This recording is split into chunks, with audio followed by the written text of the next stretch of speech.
할렐루야. 우리 대구제일교회 금요기도에 나오신 귀한 성도님들 한 분 한 분을 주님의 이름으로 환영하고 축복합니다.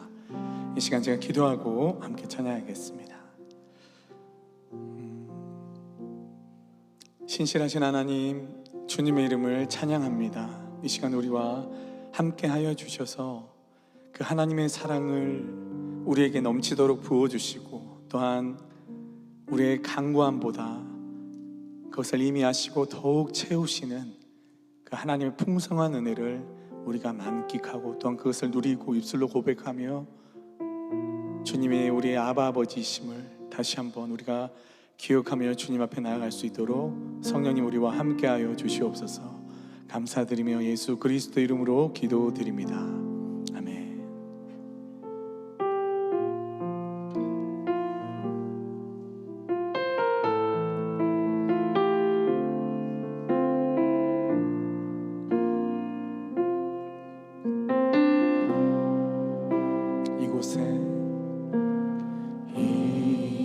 이곳에 생명샘 솟아나 눈물 골짝 지나갈 때에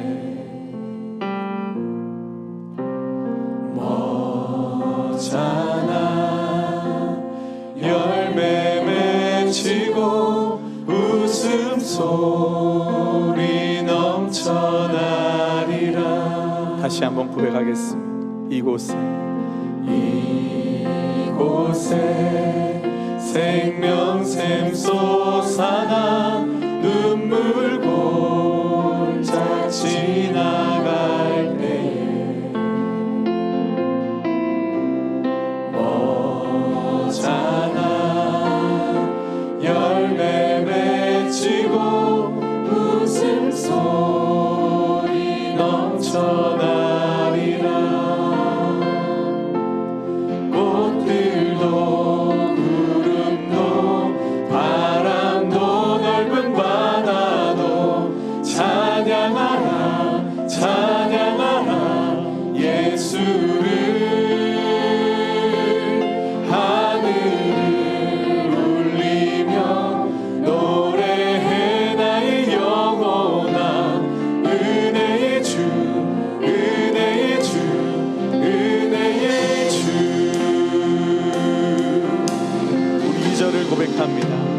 그날에 하늘이 열리고 모든 이가 보게 되리라. 마침내 꽃들이 피고 영광의 주가 오시리라. 구름도 바람도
함께 목소리로 꽃들도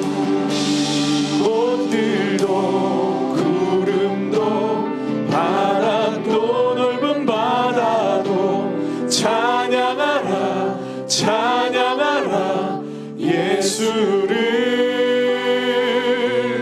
하늘을 울리며 노래해 나의 영혼아 은혜의 주 은혜의 주 은혜의 주 은혜의 주님 은혜의 주 은혜의 주 은혜의 주 우리 은혜의 주님 앞에 감사와 찬양의 박수 올려드리겠습니다. 은혜 위에 은혜를 넘치도록 부어주시옵소서. 아멘. 우리 옆에 있는 분에게 한번 이렇게 나누실 때 오늘 이 밤은 은혜 가득하십시오. 나눠주십시오. 오늘 이 밤 은혜 가득하십시오. 넘치도록 우리가 그 은혜를 사모하며 주님께 다시 한번 영광의 박수 올려드리겠습니다. 할렐루야. 함께 기쁨으로 찬양합니다.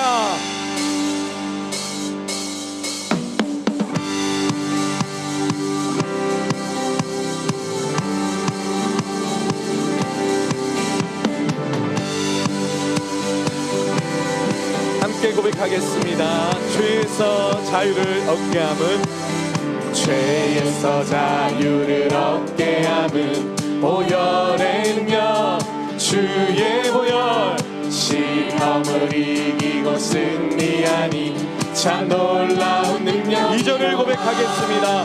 육체의 정욕을 이길 힘은 보혈의 능력 주의 보혈 정결한 마음을 얻게 하니 참 놀라운 능력이 주의 보혈 능력이 또다 주의 피 믿으오 주의 보혈 그 어린 양의 매우 귀중한 피로다. 아멘. 우리 함께 3절을 선포합니다. 눈보다 더 기게 밝히는 건 보혈의 능력 주의 보혈 부정한 모든 것 만지시니 참 놀라운 능력 주의 보혈 능력이 또다 주의 피 믿으오 주의 보혈 그 어린 양의 매우 귀중한 주의 보혈 능력이 또다 능력이 또다 주의 피 믿으오 주의 보혈 그 어린 양의 매우 귀중한 피 구주의 복음을 전할 제보 보혈의 능력 주의 보혈 날마다 나에게 참 놀라운 능력이로다. 할렐루야. 주의 보혈 능력이 또다 주의 피 믿으오 주의 보혈 그 어린 양의 매우 귀중한 주의 보혈 능력이 또다. 할렐루야. 주의 피 믿으오 주의 보혈 그 어린 양의 매우 귀중한 피로다. 아멘. 우리 정결케 하신 주님의 이름을 찬양합니다. 우리의 앞뒤에 있는 분과도 다시 한번 나눠주실 때 당신을 거룩해 하셨습니다. 나눠주십시오. 당신을 거룩해 하셨습니다. 우리를 깨끗게 하신 주님의 이름을 찬양합니다. 우리 계속해서 기쁨으로 찬양하시겠습니다. 우리 믿음의 반석이 되신 주님의 이름을 찬양합니다. 우리 함께 주님 같은 반석은 없도다. 찬양받기 합당하신 이름 변치 않으시는 구원의 반석, 신실하시고 진실하신 주님 같은 반석은 없도다. 우리 다시 한번 주님 같은 반석은 없도다. 아멘. 찬양받기 합당하시니 그 이름 예수 그리스도, 변치 않으시는 구원의 반석, 신실하시고 진실하신 주님 같은 반석은 없도다. 선포합시다. 만세 반석, 반석 예수 내 반석, 만세 반석 예수 내 만세 반석, 만세 반석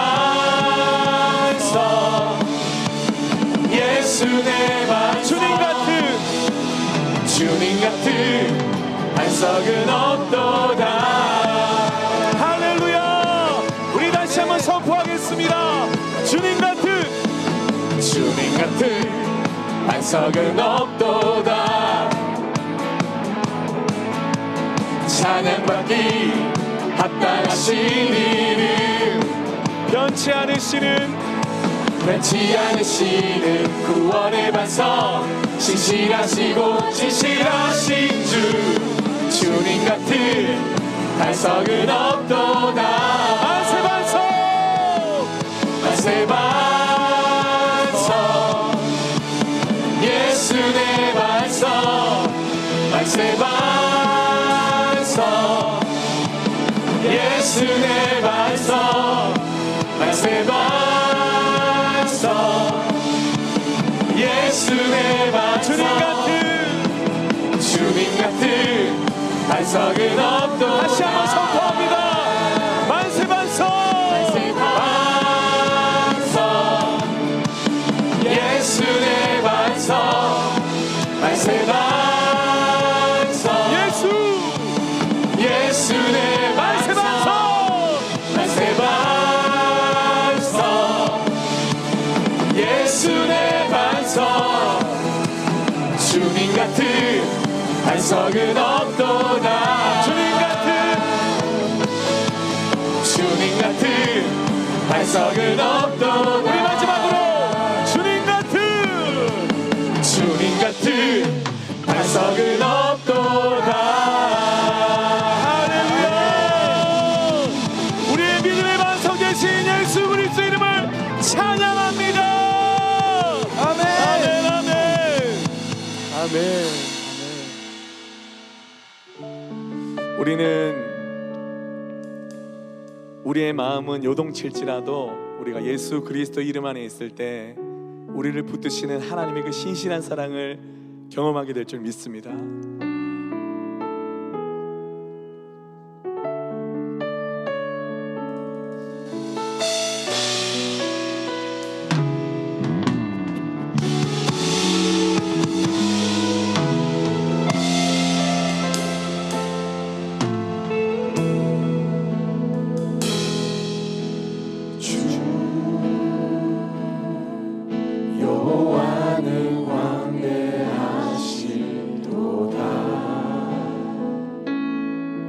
그 거룩한 하나님 성에서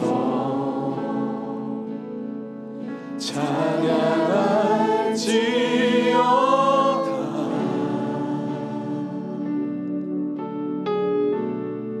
주 승리 우리에게, 주 승리 우리에게 주셨도다. 모든 원수 물리치셨네.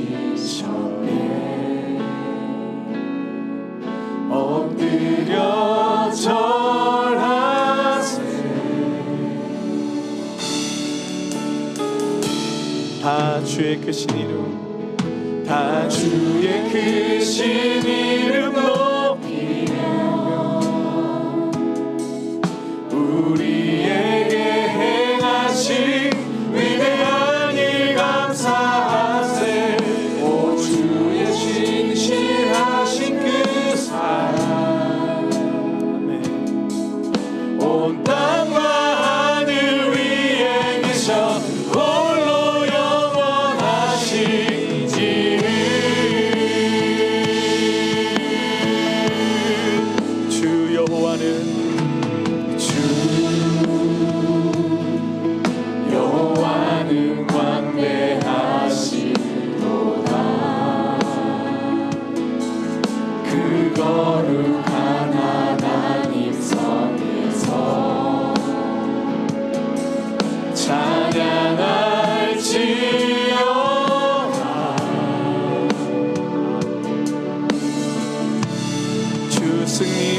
함께 해주셨도다. 주 승리 우리에게 주셨도다. 모든 원수 물리치셨네. 엎드려 절하세.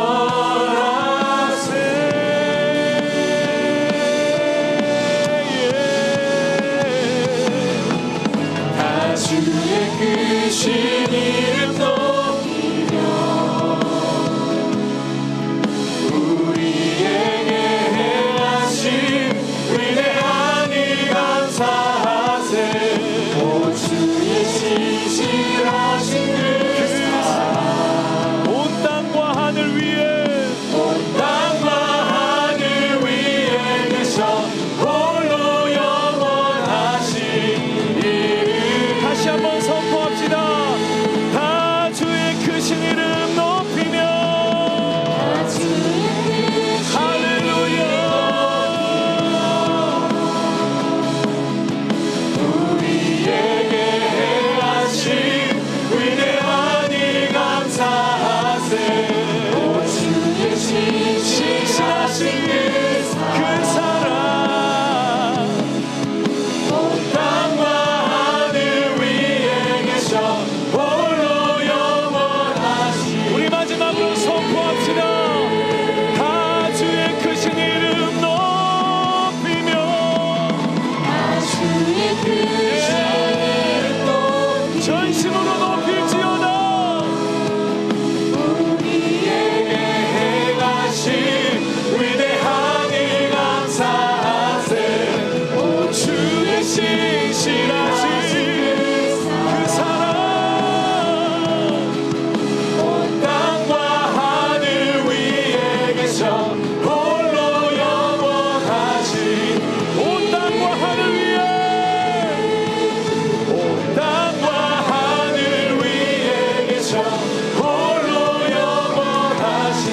다시 한번 온 땅과 온 땅과 하늘 위에 계셔 홀로 영원하신. 내가 주를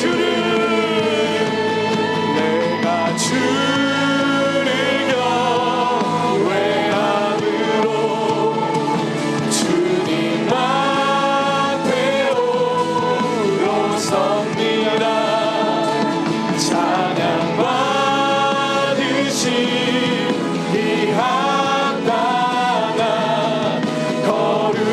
거룩하신. 다시 한번 내가 주를 주님을 경외합니다. 주님 앞에 올라섭니다. 찬양 받으신 이 합당한 거룩. 우리 열방을 향하여 I stand And I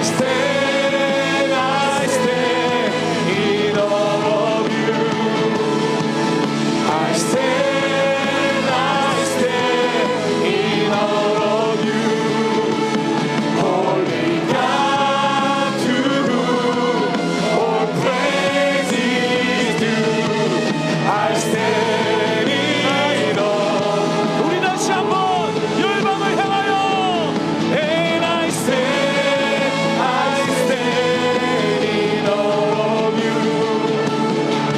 I stand in all of you. Holy God, to whom all praise is due. I stand in all. 내가 주를 주를 경외함으로 주님 앞에 올라섭니다. 찬양 받으시기 합당한 거룩하신. 우리 거룩한 두 손을 들고 우리 다시 한번 내가 주를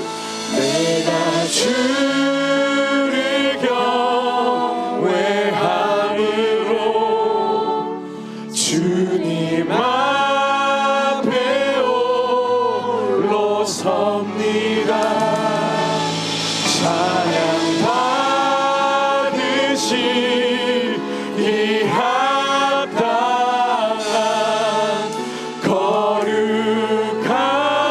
거룩하신 주님. 이 시간 우리가 거룩한 두 손을 높이 들고 함께 합심한 기도드리며 나가실 때 주님을 경외하는 예배자로 우리를 이곳에 세우신 줄 믿습니다. 오직 하나님을 두려워하는 마음과 그 심정으로 세상의 모든 죄악을 끊어내신 승리하신 주님만 바라보는 오늘 이 밤이 되게 하여 주시옵소서. 아멘. 진리의 말씀으로 승리하는 우리 대구제일교회가 되게 하여 주시옵소서. 아멘. 주여 한 몸을 치고 기도합시다. 주여.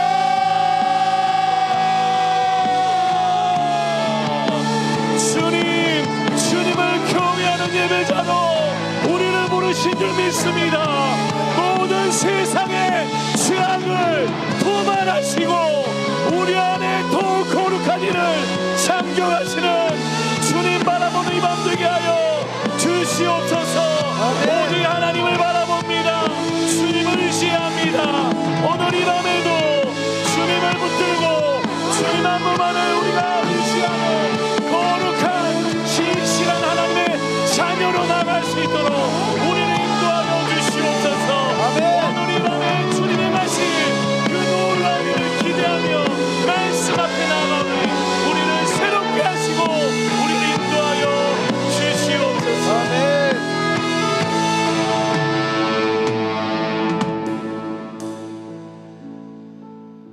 사랑의 하나님 감사합니다.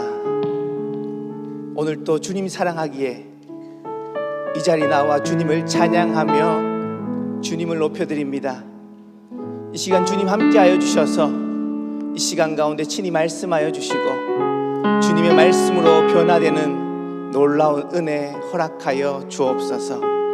이 시간 가운데 함께하여 주실 것을 믿으며 예수님의 이름으로 기도합니다.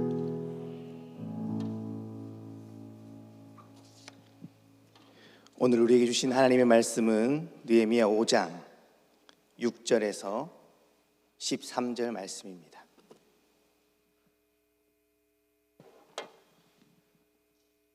느헤미야 5장 6절에서 13절까지의 말씀 한 절씩 교독하겠습니다. 내가 백성의 부르짖음과 이런 말을 듣고 크게 노하였으나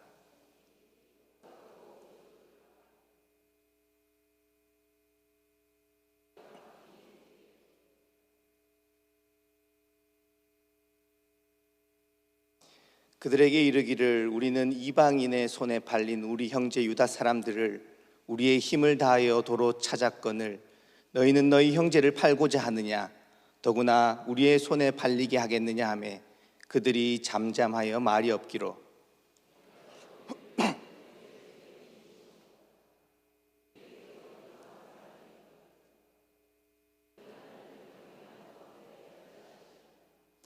나와 내 형제와 종자들도 역시 돈과 양식을 백성에게 구워 주었거니와 우리가 그 이자 받기를 그치자.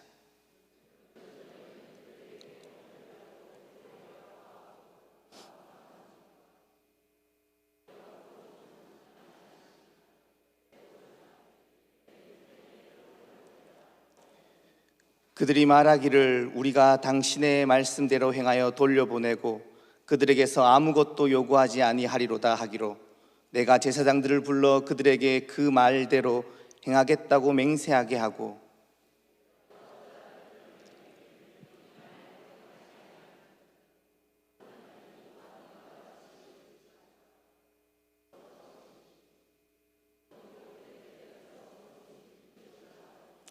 회중이 다 아멘하고 여호와를 찬송하고 백성들이 그 말한 대로 행하였느니라.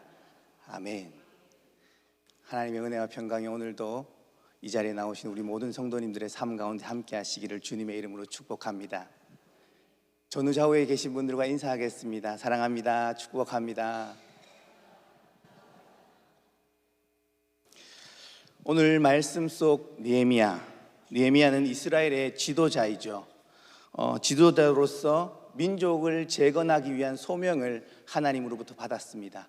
그래서 그는 성벽을 재건하게 되죠. 그런데 그 예루살렘 성벽을 재건하는 과정이 그렇게 쉽지는 않았습니다. 그 상황 속에서 유다 민족 가운데 여러 가지 위기들과 어려움들이 그 상황 속에 있었던 거죠. 유다 민족들이 직면했던 위기를 크게 두 가지로 볼 수 있는데요. 먼저 첫 번째는 흉년이었습니다. 3절을 보시면, 읽진 않았는데요, 3절을 보면 이렇게 말합니다. 3절을 보면 우리가 밭과 포도원과 집이라도 저당 잡히고 이 흉년에 곡식을 얻자 하고, 상황이 너무 어려웠던 거죠. 그래서 부동산을 지금 담보로 해서 먹을 것을 구하고 있는 그러한 상황이었습니다. 이러한 기근은 어쩌면 이스라엘 백성들이 스스로 만들어낸 재앙은 아니었을 겁니다. 자연이 가져온 위기였던 거죠. 그런데 문제는 여기서부터 시작되고 있습니다. 이 자연재해를 틈타서 사람들이 서로가 서로를 착취하고 있었던 것이죠. 4절을 보시면 우리는 밭과 포도원으로 돈을 빚내어 왕에게 세금을 바쳤도다. 과도한 과세가 있었다는 겁니다. 5절 보시면 더 참혹한 현실이 드러나는데요.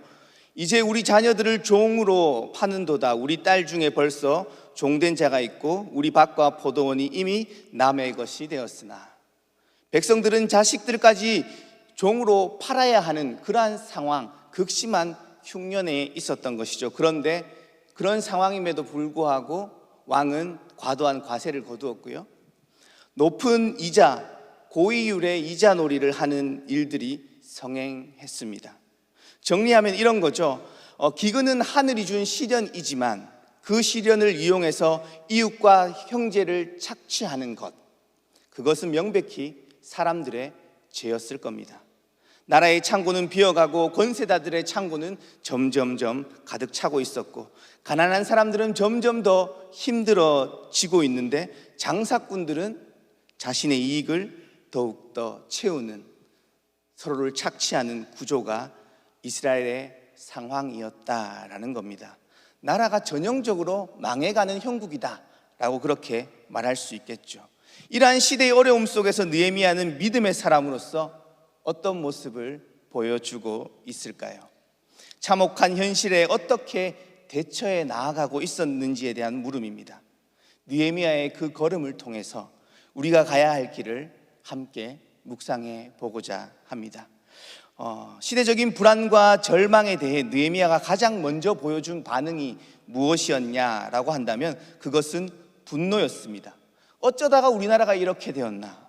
어쩌다가 우리 사회가 이렇게까지 되었지라는 분노였던 것이죠. 오늘 읽었던 6절을 보면 이렇게 말합니다. 내가 백성의 부르짖음과 이런 말을 듣고 크게 노하였으나, 노했다는 거죠.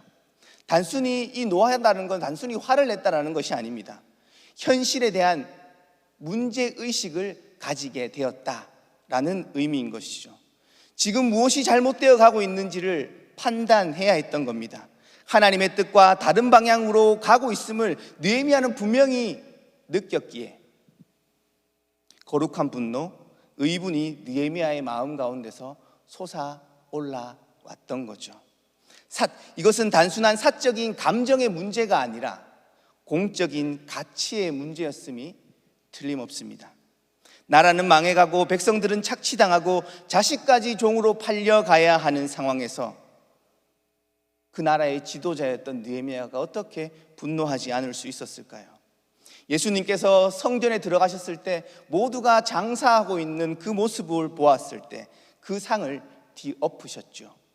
성경은 결코 분노 그 자체를 정죄하고 있지는 않습니다. 그러나 동시에 분노를 통제하지 못할 때 죄가 될 수 있음은 말하고 있죠. 분노는 에너지입니다.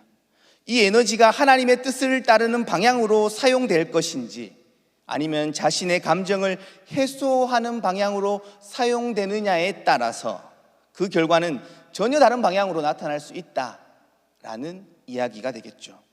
하나님의 뜻 안에 있는 거룩한 분노는 생명을 살리는 창조적인 에너지로 바뀔 수 있다라는 이야기입니다. 그래서 바울은 에베소서에서 분노하되 죄를 짓지 말라라고 그렇게 가르치기도 했었죠. 그렇다면 이 분노 에너지를 하나님의 뜻, 하나님의 나라의 가치를 따르는 그 방향으로 어떻게 전환시킬 수 있는 것일까요? 그것은 7절에서 나옵니다. 7절을 이렇게 시작합니다. 깊이 생각하고. 느헤미야는 분노에만 머물러 있지 않았습니다. 그는 현실 상황을 깊이 생각하고 성찰했다고 말하는 거죠. 히브리어의 원어적인 의미로 직역해 본다면 내 마음이 내 안에서 논의했다라는 그런 뜻입니다. 깊이 생각했다라는 이 히브리어의 원래적인 의미를 직역하면 그런 것이죠. 내 마음에 있는 생각을 내 안에서 논의했다라는 겁니다. 성찰, 숙고라는 단어로 표현해 볼 수 있겠죠. 풀어보면 즉각적으로 판단하기보다는 여러 가지 가능성을 놓고 곱씹어보는 과정을 거쳤다라는 거겠죠. 그렇게 사고하는 과정을 거쳤다는 겁니다. 다르게 표현하면 자신의 감정으로부터 어쩌면 한 걸음 떨어져서, 자신에게 올라오는 그 감정으로부터 한 걸음 멀어져서 자신의 판단을 들여다보고 있었다라는 이야기죠. 상황 속에서 올라오는 감정을 이성적으로 정리하고 성찰하는 과정을 거쳤다라는 겁니다. 이 과정은 너무나도 중요할 겁니다. 우리의 삶을 돌아보면 한 치 앞을 내다보기 쉽지 않은 상황 속에서 우리가 섣불리 행동하거나 말할 때가 참 많은 것 같습니다. 순간의 감정에 이끌려서 욱 하는 분노를 행동으로 표출하기도 하고, 반대로 내가 조금 더 좋은 사람이 되어 보이고 싶은 마음에 그 순간 나오는 말을 툭 하고 내뱉기도 하죠. 숙고하는 과정을 생략한 채 나오는 말과 행동으로 인해서 사람들과의 관계가 오히려 악화되거나 상황이 더 힘들어지는 경우들을 우리는 종종 보게 되기도 합니다. 이러한 현상은 어쩌면 아주 가까운 사람에게서 더 빈번하게 나타나는 것이 아닌가, 그런 생각을 해보게 되는데요. 우리가 누구에게 가장 많이 화를 내고 분노하는가라고 질문한다면 그 대답은 언제나 자주 만나는 사람일 겁니다. 가족일 경우가 참 많지 않을까, 이런 생각을 해보죠. 저만 이렇게 돌아본다고 생각하더라도 그런 것 같습니다. 밥 먹어, 밥 먹어, 밥 먹어, 이렇게 되는 경우들이 많은 것 같습니다. 네. 요즘에는 한 번 말하면 안 듣더라고요. 한 3번은 말해야지 들리는지. 네, 그렇더라고요. 그렇게 하지 말아야지 하는 마음이 내 안에, 우리 안에 있지만 참 조절이 잘 안 되는 경우들이 많죠. 왜 그럴까요? 생각하지 않고 습관적으로 행동하고 말하는 사이이기 때문일 겁니다. 우리는 생각하지 않고 성찰하지 않을 때 습관대로 살아가게 되는 것이죠. 늘 살던 대로 살아간다는 겁니다. 깊이 생각한다는 것은 지금까지 말하고 행동했던 것을 멈추고 자신의 삶을 돌아본다라는 겁니다. 한 걸음 더 들어가면요, 신앙인으로서 생각한다는 것은 어떤 의미일까요? 그것은 기도한다라는 뜻일 겁니다. 하나님 앞에서 자신의 삶을 비추어 보고 그 과정을 통해 우리는 하나님의 뜻 앞에 서게 되는 것이죠. 나아가 하나님의 뜻을 그 과정을 통해 깨닫게 될 겁니다. 느헤미야는 답답한 현실 앞에서 자신과 자신의 민족을 깊이 들여다보며 하나님이 원하시는 방향이 무엇인지 성찰하며 기도했던 것이죠. 사랑하는 제1의 성도님들, 혹 해결되지 않는 문제 앞에서 여전히 서 계시는 분이 계시다면 섣불리 말하거나 행동하는 것이 아니라 하나님 앞에서 기도하고 숙고하는 시간을 먼저 가져보시기를 바랍니다. 우리의 삶에 다가오는 고난, 여러 가지 어려움들, 역경들, 그러한 역경들을 바라보는 시각은 참 다양한 것 같습니다. 성경을 통해 발견하게 되는 역설적인 사실은 모든 고난이 인과관계로 설명될 수 없다라는 것입니다. 예언서를 읽다 보면요, 예언서를 읽다 보면 분명히 인간에게 다가오는 그러한 고난과 역경들이 죄로 인한 것임을 우리는 성경을 통해 마주하게 됩니다. 그런데요, 욥기를 읽다 보면요, 모든 고난이 죄로 인한 것이 아님을 또한 깨닫게 되기도 하죠. 하나님 앞에서 현실을 제대로 들여다보지 않을 때, 그 나에게 주어진 그 현실을 제대로 깊이 생각하고 들여다보지 않을 때 현실을 잘못되게 해석할 수 있다라는 이야기입니다. 욥의 친구들처럼 욥을 정죄하는 방향으로 잘못된 모습으로 우리의 삶이 나타날 수도 있고요, 거짓 예언자들처럼 분명히 죄악된 상황 속에서 돌이켜야 하는데 평안하다, 평안하다 외칠 수도 있다라는 겁니다. 앞서 말씀드린 것처럼 느헤미야가 마주한 위기 속에서 기근은 인간의 힘으로 어떻게 할 수 없는 요인이었습니다. 그러나 그 기근을 틈타 형제들을, 이웃들을 착취하는 것은 분명한 죄였지요.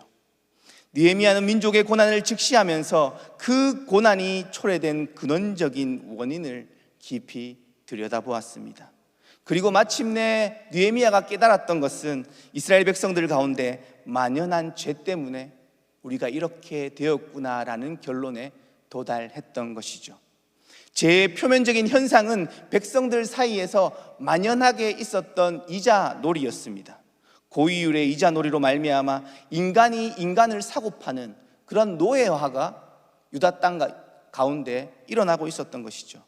그런데 느헤미야는 여기에서 더 깊은 원인을 하나 더 발견하고 있습니다.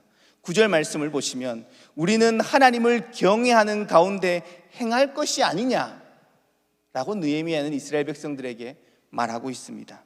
무슨 의미일까요? 그들이 하나님을 경외하지 않고 하나님을 두려워하지 않고 지금 살아가고 있음을 지적하고 있었던 것입니다. 이런 일을 행하였던 것은 하나님을 경외하지 않았기 때문이라고 느헤미야는 지적했던 것이죠. 이것이 어쩌면 느헤미야가 도달했던 결론이 아니었을까요? 결국 경제적인 착취 구조의 그 뿌리는 단순히 경제적 구조의 문제가 아니라 신앙적인 문제였다라는 이야기입니다. 하나님을 진심으로 경외하는 사람은 이웃을 그렇게 대할 수 없다라고 느헤미야는 생각했을 테죠. 만일 돈을 빌려주는 것 자체가 죄라면 은행이라는 존재 자체가 비성경적인 행위가 될 겁니다. 그러나 성경은 돈을 빌려주는 것이 문제가 아니라 고이율의 이자를 부과하고 어려운 이웃을 더욱 어렵게 만들었던 그러한 착취의 구조를 죄라고 본 것이죠. 느헤미야도 이 점을 죄라고 보았던 것이겠죠. 8절을 보시면 너희는 너희 형제를 팔고자 하느냐, 더구나 우리의 손에 팔리게 하겠느냐라고 말합니다. 돈을 위해 형제를 사고 파는 현실을 고발하고 있는 것이죠. 돈을 생명보다 소중히 여기는 시대, 돈을 생명보다 소중히 여기는 시대, 그러한 시대였음을 단편적으로 드러내어주는 느헤미야의 이야기일 겁니다. 우리의 현실도 그렇게 다르지는 않다라는 생각이 들기도 하죠. 여기서 결단과 용기가 필요합니다. 죄를 죄라고 인정하고 고백하는 그러한 용기 말이죠. 이것은 그리스도인이 가져야 할 중요한 용기 중에 하나이죠. 하나님의 자녀라고 할지라도 우리는 언제나 죄의 유혹에 넘어질 수 있는 연약한 죄인들입니다. 연약한 존재들이죠. 문제는 잘못을 잘못으로 인정할 수 있는 용기일 겁니다. 잘못을 인정하는 것이 생각보다 그렇게 쉽지 않다라는 것을 우리는 삶 속에서 많이 경험하셨을 겁니다. 잘못을 인정하는 것이 생각보다 쉽지 않죠. 가벼운 실수를 했을 때 미안하다라고 말하는 것은 참 쉽습니다. 그런데요, 책임 있는 자리에서 쉽게 잘못을 인정한다라는 것은 쉽지 않은 것이죠.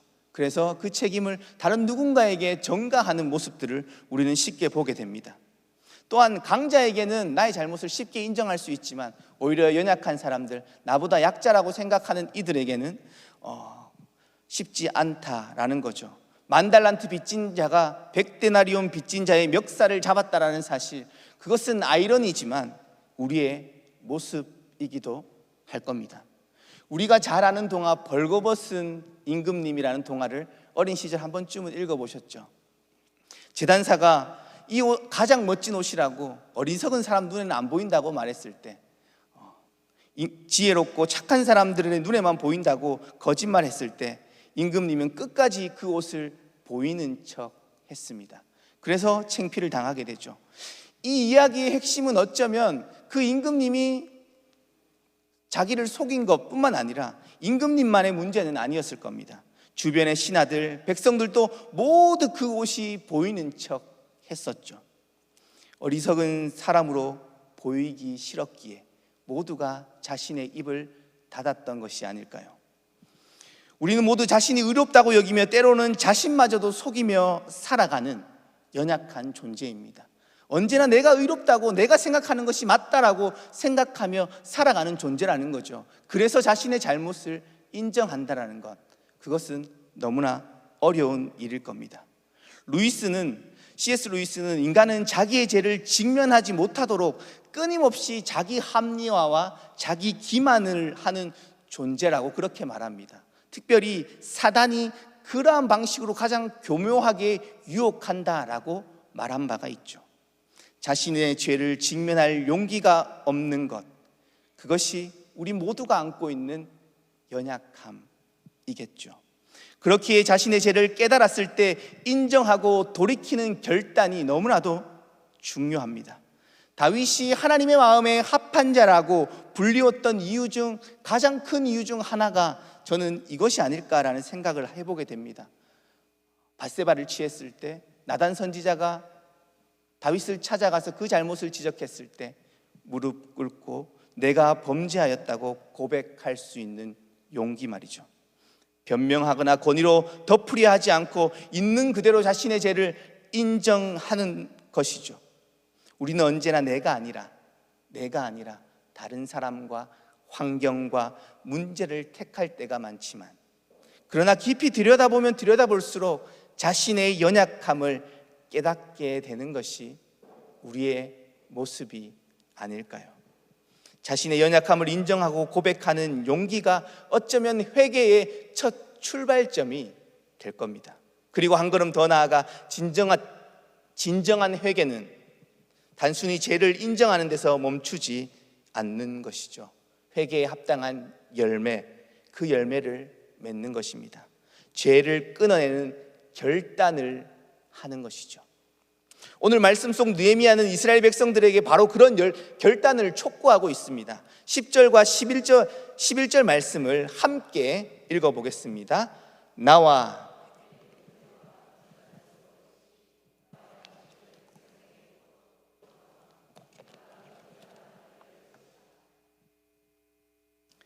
그런즉 너희는 그들에게 오늘이라도 포도원과 감람원과 집이며 너희가 꾸어준 돈이나 양식이나 새 포도주나 기름의 100분의 1을 돌려보내라 하였더니.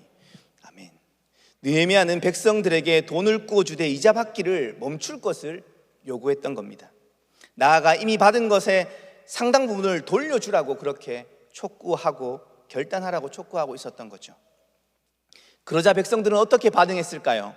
나는 그렇게 못합니다 라고 했을까요? 13절을 보시면 회중이 다 아멘하고 여호와를 찬송하고 백성들이 그 말한 대로 행하였다 라고 성경은 우리에게 말해줍니다. 백성들은 아멘으로 대답하고 그대로 행했던 겁니다. 이것이 이스라엘의 역사를 새롭게 했던 거죠.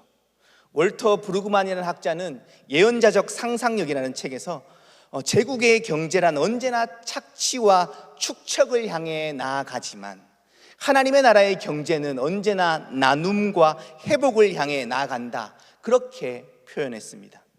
느헤미야가 백성들에게 이자를 포기하고 빼앗은 것을 돌려주라고 요구한 것은 단순한 나눔을 넘어서 바로 이 대안적인 경제, 하나님의 나라의 질서를 그 땅 가운데 유다 땅 가운데 실현하고자 했던 결단이었다는 것이죠. 우리 가운데 하나님의 나라가 임하는 순간은 언제나 우리가 그 하나님의 뜻에 따른 결단을 하는 순간 그 가운데 하나님의 나라가, 하나님의 역사가 임하게 되는 것 아닐까요? 생명을 살리는, 함께 피어나는 길, 그것은 언제나 결단 속에 있을 겁니다. 우리의 삶과 신앙을 보면 큰 변화는 자주 일어나지 않습니다. 우리는 늘 습관대로, 몸에 익숙한 대로 살아갈 때가 많기 때문이죠. 그런데 지금까지 살아오던 방식이 한계를 마주할 때, 더 이상 내가 살아오던 대로 살아갈 수 없는 순간을 마주하게 될 때, 다르게 표현하면 역경과 고난이 우리의 삶을 치고 들어오게 될 때, 우리는 지금까지 살아온 삶의 방식을 되돌아보게 되죠. 그때 우리는 비로소 깨닫게 됩니다. 우리의 삶이 하나님의 뜻에서 많이 벗어나 있었다라는 사실을 말이죠. 그럼에도 알지만 쉽게 변하지 못합니다. 끊임없이 마주하는 죄성 때문이죠. 수많은 내적인 저항이 우리 안에 일어나게 됩니다. 나는 잘하고 있다고, 다른 사람이 문제라고, 환경이 문제라고 끊임없이 내 안에 합리화를 하는 것이죠. 그러나 나의 연약함을 마주하고 인정할 줄 알아야 합니다. 이 과정을 통해 하나님은 분명히 우리의 마음 가운데 새로운 마음을 부어주시며 알을 깨고 새로운 생명이 태어나듯이 과거의 삶을 깨끗이 청산하고 새로운 삶의 방식으로 결단하도록 하나님은 우리를 이끄실 겁니다. 베드로가 예수님 앞에서 발견했던 자신의 모습은 죄인이라는 고백뿐이었습니다. 주여 나를 떠나소서, 나는 죄인이로소이다. 그렇게 엎드렸던 순간 예수님께서 오히려 그런 베드로에게 새로운 길을 열어 보여주셨습니다. 무서워하지 말라고, 이제 후로는 내가 사람 낚는 어부가 되게 하겠다. 그렇게 예수님은 베드로를 이끄셨죠. 새로운 소명으로 사람 낚는 어부로서의 삶을 새롭게 시작하게 하셨습니다. 하나님 앞에서 나의 존재를 새롭게 발견하는 순간, 그 순간이 거듭남의 순간이겠죠. 헨리 나우에는 탕자의 비유를 주해하면서 우리가 진정으로 아버지의 집으로 돌아가는 것, 아버지의 집으로 돌아간다라는 것은 자신의 부끄러운 모습을 있는 그대로 인정하는 순간부터다 라고 그렇게 말했습니다. 베드로도 이스라엘 백성들도 결국 이 지점부터 새로운 삶이 시작되었던 것이죠. 우리도 그 지점부터, 그 결단의 순간부터 새로운 삶이 시작될 것입니다. 말씀을 정리하겠습니다. 오늘 본문 속 느헤미야는 자신의 삶뿐만 아니라 이스라엘 전체가 새로운 삶의 방향으로 전환되기를 요청하고 있습니다. 오늘의 말씀이 우리에게도 동일하게 도전을 주는 것은 우리를 둘러싼 현실이 참 넘어설지 못할 것만 같은 벽처럼 느껴지는 것도 사실입니다. 그러나 하나님은 불가능을 가능케 하시는 분이심을 고백한다면 우리가 직면하는 수많은 문제들을 하나님의 말씀에 비추어 숙고하는 시간을 가져보시기를 바랍니다. 그리고 내 안에 발견되는 문제들이 있다면 용기 있게 직면하시고 성령의 인도하심을 따라 새로운 삶을 결단해 보시기를 바랍니다. 그 결단의 내용은 각자의 삶을 어떻게 돌아보는지에 따라서, 내가 내 삶을 어떻게 돌아보는지에 따라서 다른 결단으로 나타나게 되겠죠. 더 나아가 그 결단이 나에게만 머무는 것이 아니라 그 결단이 생명을 살리는 일이라면 구역과 순모임을 통해 가까운 이들과 함께 나누어 보시기를 바랍니다. 개인의 결단이 공동체와 만나게 될 때, 개인의 결단이 공동체와 마주하게 될 때 하나님의 놀라운 역사가 우리의 현실을 뚫고 들어오는 그러한 은혜를 공동체가 함께 경험하게 될 줄 믿습니다. 사랑하는 지혜 성도님들, 우리는 연약하지만 성령님이 함께 하실 때 놀라운 변화를 경험할 수 있는 존재입니다. 하나님의 형상대로 창조된 존재, 참으로도 신비한 존재이죠. 세상에 그 무엇보다 악한 존재가 될 수 있으며 동시에 그 누구보다 선하게 하나님의 뜻을 따르며 순종하며 살아갈 수 있는 존재이기도 합니다. 우리가 먼저 하나님의 말씀에 사로잡혀 이 세상을 아름답게 변화시켜 나아가기를 주님의 이름으로 축복드립니다. 기도하겠습니다. 주님, 오늘 또 말씀 앞에 서게 하시니 감사합니다. 느헤미야가 성벽을 재건하는 과정은 참 쉽지 않은 과정이었음을 보게 됩니다. 우리 안에 제약된 영역들을 무너뜨리며 우리의 죄를 진실되게 고백하게 될 때 비로소 새로운 믿음의 삶을 세울 수 있음을 오늘 말씀을 통해 깨닫습니다. 연약함을 인정하고 고백하며 주님이 원하시는 삶으로 순종과 결단으로 나아가게 하옵소서. 우리의 결단이 마주하여 믿음의 공동체를 바르게 세워가기를 원하오며 예수님의 이름으로 기도하옵나이다. 아멘. 이 시간 함께 찬양하며 하나님께 더 가까이 나아가겠습니다.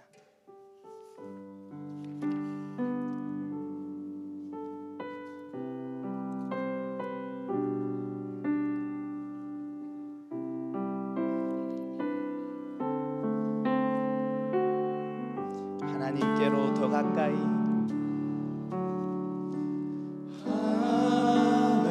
하나님께로 더 가까이 갑니다.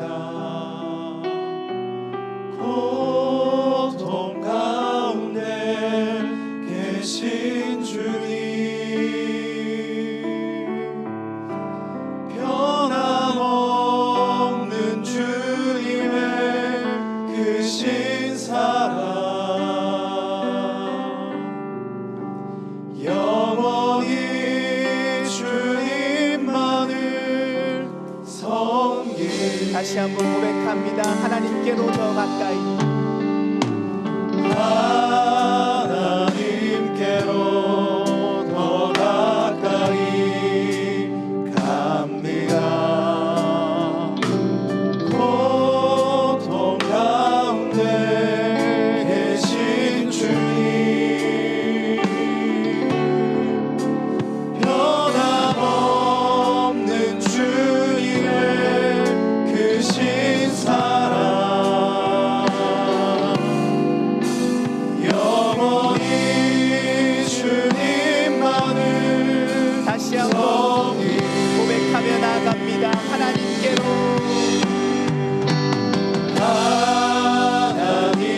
하나님께로 더 가까이 갑니다.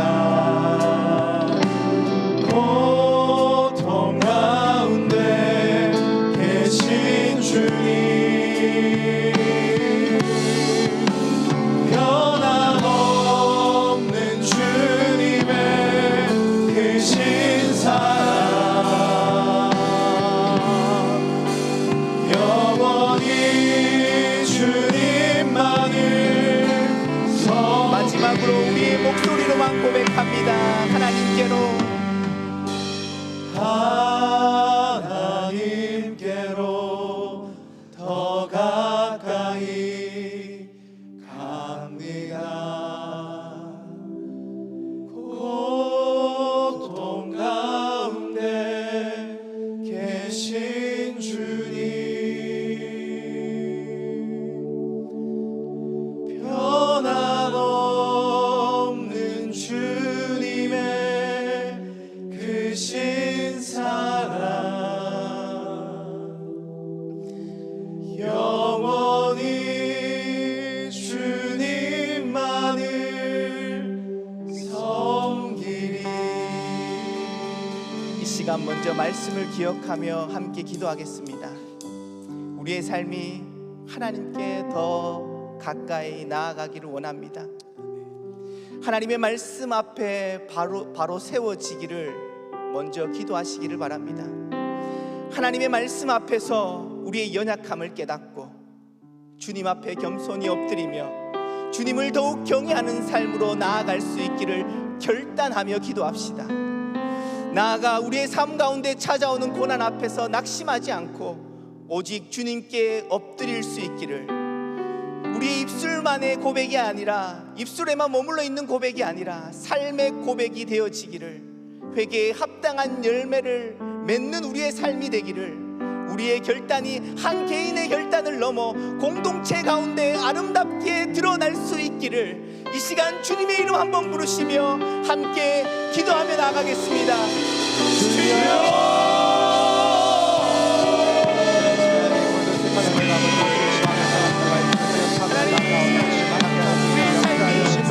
주님께 나아가기를 원합니다. 우리의 삶의 말씀에 하나님의 말씀에 세워지기를 원합니다. 하나님 예배하며 하나님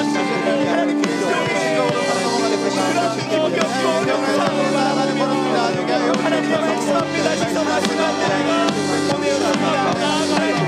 하나님의 말씀 앞에서 우리의 연약함을 깨닫고 주님 앞에 겸손히 엎드리며 주님을 더욱 경외하는 삶으로 나아가기를 원하오니 하나님 우리의 삶 가운데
함께하여 주옵소서.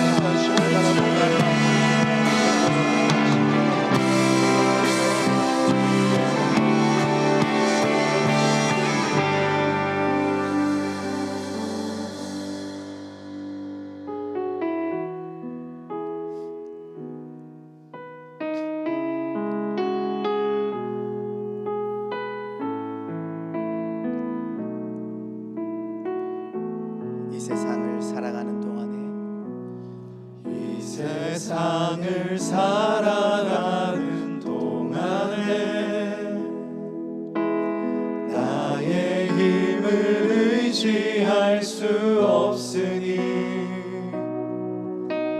기도하고 낙심하지 말 것은 주께서 참 소망이 되심이라. 주의 길을 걸어가는 동안에 세상에 없으니 감사하고 낙심하지 말 것을 주께서 참 기쁨이 되심이라. 하나님의 꿈이 나의 비전이 되고 예수님의 성품이 나의 인격이 되고 성령님의 권능이 나의 능력이 되길 원하고 바라고 기도합니다. 다시 한번 고백합니다. 이 세상을 살아가는 동안에 나의 힘을 의지할 수 없으니 기도하고 낙심하지 말 것을 주께서 참 소망이 되시니. 주의 길을 걸어가는 동안에 주의 길을 걸어가는 동안에 세상에 더 의지할 수 없으니 감사하고 낙심하지 말 것을 주께서 참 기쁨이 되심이라. 하나님의 꿈이 나의 비전이 되고 예수님의 성품이 나의 인격이 되고 성령님의 권능이 나의 능력이 되길 원하고 바라고 기도합니다. 하나님의 꿈이 나의 비전이 되고 예수님의 성품이 나의 인격이 되고 성령님의 권능이 나의 능력이 되길 원하고 바라고. 마지막으로 한 번 더 고백합니다. 하나님의 꿈이 나의 비전이 되고 예수님의 성품이 나의 인격이 되고 성령님의 권능이 나의 능력이 되길 원하고 바라고 기도합니다. 이 시간 교회를 위해 기도하기를 원합니다. 하나님은 저희를 믿음의 공동체 안으로 부르셨습니다. 어느덧 여름 사역이 마무리되었고 하반기를 앞두고 있습니다. 하반기 진행되는 모든 사역 위에 하나님께서 친히 인도하여 주셔서 믿음의 공동체를 든든히 세워가는 시간 되기를 함께 기도합시다. 특별히 휴가 중이신 담임 목사님을 위해 기도해 주십시오. 주님 안에서 쉼을 누리게 하시고 하반기 달려갈 힘과 능력을 부어주시기를 기도해 주십시오. 우리 교회가 주님의 기쁨이 되는 교회가 될 수 있기를, 그런 다음 세대들이 될 수 있기를, 믿음의 반석 위에 세워지는 교회 될 수 있기를 이 시간 주님의 이름 한번 간절히 부르시며 함께 기도하며 나아가겠습니다.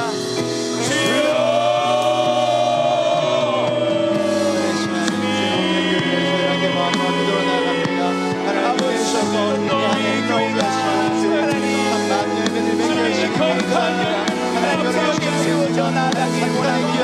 단순한 시험으로 끝나는 것이 아니라 하나님 주시는 우리의 삶을 하나님 주시는 열매가 없으니 하나님을 사랑하는 하나님 높여드릴 수 있는 정말 많은 사역을 주님께요. 쉬어진 무엇과 같이 사역이 일하실 하나님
하나님은 너를 지키시는 자 너의 우편에 그늘 되시니 낮의 해와 밤의 달도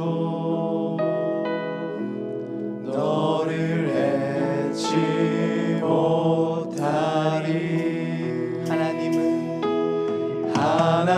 하나님은 너를 지키시는 자 너의 환난을 면케하시니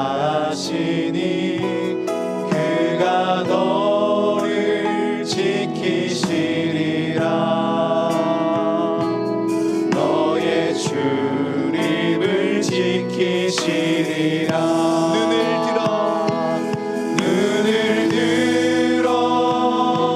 산을 보아라. 너의 도움 어디서 오나. 천지지신 너를 만드신 여호와께로. 다시 한번 고백합니다. 하나님은 너를 지키시는 자 너의 우편에 그늘 되시니 낮의 해와 밤의 달도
기도하길 원합니다. 하나님은 세상을 더욱게 아름답게 만들어 가도록 우리를 부르셨습니다. 이 나라와 이 민족을 위해 우리는 기도해야 합니다. 나라의 지도자들이 하나님을 경외하는 나라 되기를, 분열과 갈등을 넘어 사랑으로 하나 되는 나라 되기를 함께 기도합시다. 특별히 자연재해로 고통 가운데 있는 여러 나라들, 지진 피해를 입은 콜롬비아 땅과 홍수 피해를 입은 네팔 가운데 하나님의 긍휼하심을 베풀어 주시어 회복과 치유의 역사가 임하기를 함께 기도해 주시고, 복음 들고 세계 각국으로 흩어져 사역하시는 그 선교사님들의 가정을 지켜주시기를, 그 감당하는 사역들을 통해서 하나님께서 기름 부어주셔서 하나님의 나라가 확장되는 놀라운 역사들이 일어나기를 이 시간 주님의 이름 한번 부르시며 함께 기도하며 나아갑니다. 주여!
너 예수께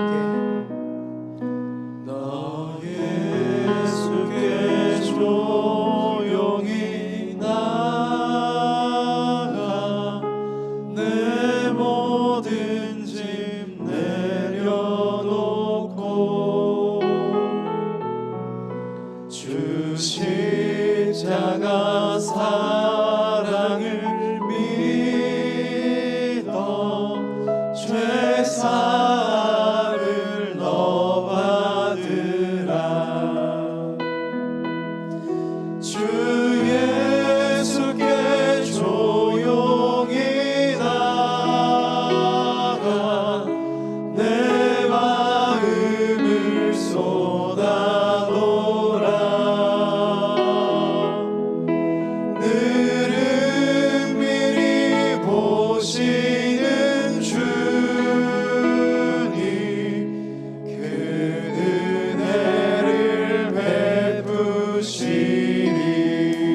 목소리로만 1절 다시 한번 고백합니다.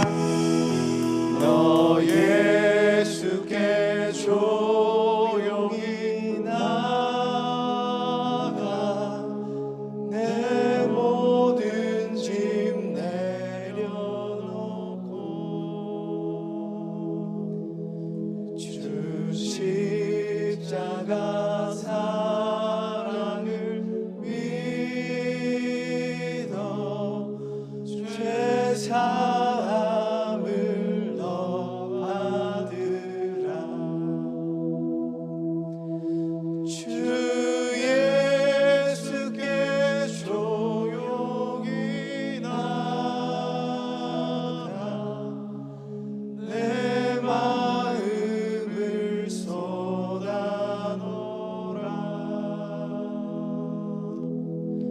늘은 미리 보시는 주님 큰 은혜를 베푸시리.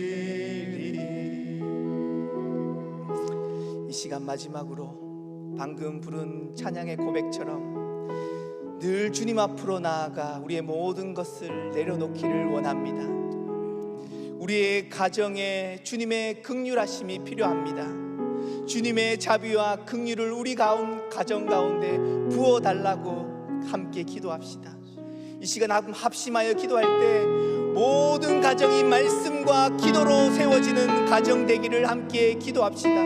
가정 내 자녀들의 진로와 학업, 취업과 여러 가지 삶의 여정의 중요한 순간들마다 주님 친히 목자 되어 주시기를, 믿지 않는 가족들 주님의 품으로 돌아올 수 있기를, 혹여 말 못할 어려움이 있는 가정이 있다면 그 문제보다 크신 하나님을 볼 수 있게 해달라고, 가장 선한 것으로 우리에게 주시는 그 주님을 신뢰하는 가정 될 수 있기를, 마지막으로 질병으로 고통 중에 있는 환우들을 기억하며 기도하기를 원합니다. 치료하시는 하나님께서 지금 이 시간 친히 안수하여 주시기를, 그 아픈 환우들 가운데 친히 찾아가 주셔서 회복의 역사를 허락하여 주시기를, 이 시간 주님의 이름 간절히 한번 부르시며 함께 기도하며 나아갑니다. 주여,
우리 자녀들을 세워주시고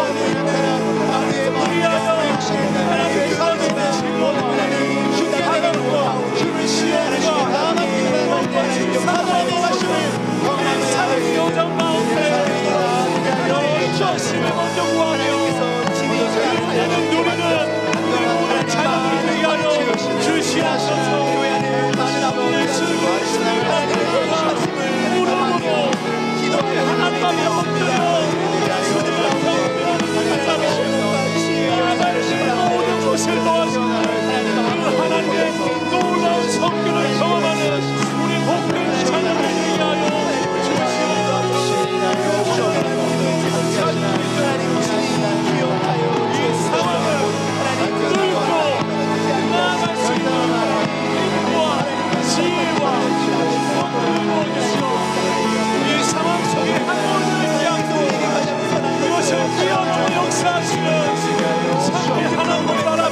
사랑의 하나님, 오늘 또 기도의 자리에 나오게 하시고 간절히 기도하게 하심에 감사를 드립니다. 기도할 수 있음이 은혜고, 이 시간 우리가 바르게, 이 시간이 정말 이 기도하는 시간이 우리가 바르게 세워지는 시간 되기를 원합니다. 우리의 연약함을 언제나 주님 앞에 아뢰게 하시고 회개와 결단으로 새로운 삶으로 빚어지는 기도의 시간 되게 하옵소서. 간절히 바라기는 간절한 기도 제목으로 주님 앞에 나아가는 모든 성도님들의 그 기도의 제목들 응답받기를 원합니다. 응답이 방식이 나의 뜻과 다르다 하여 실망하지 않게 하시고 모든 상황 안에서 주님의 뜻을 바르게 깨닫는 그 감사와 기쁨을 경험하게 하옵소서. 이제 모든 것을 주님께 맡기고 새로운 삶을 결단하며 돌아가는 모든 성도님들의 그 발걸음 위에 하늘의 평안과 참 기쁨을 허락하여 주실 줄 믿습니다. 이제는 우리 주 예수 그리스도의 은혜와 하나님의 무한하신 사랑하심과 성령님의 감화 감동 역사하심이 우리의 연약함을 고백하며 새로운 삶으로 결단하며 나아가기를 원하는 모든 성도님들의 삶과 그 가정과 그 모든 삶의 형편 위에, 제1의 공동체 위에, 세계 선교 현장 위에 지금으로부터 영원토록 함께 계시기를 간절히 축원하옵나이다. 아멘.